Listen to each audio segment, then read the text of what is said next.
Galatoomii jaalgollichaa mee nani sin gaafadha gaaffiidhuma mataa ko ammalaa uummanni mataa keessanii maqaa waboo kan jedhamu iddoo hundatti seera ala hidhamee dararamaa jira.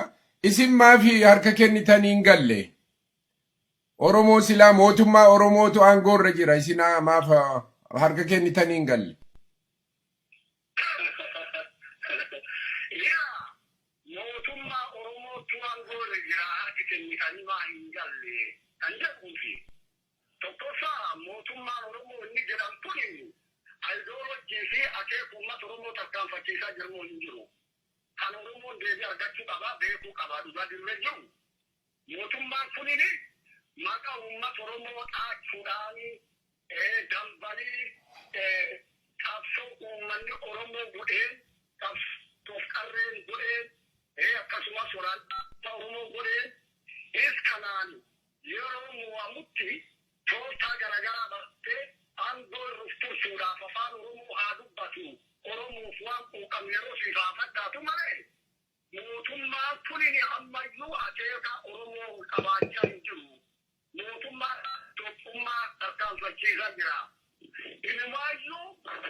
Sababu ummanni Oromoo ajjeefamee fi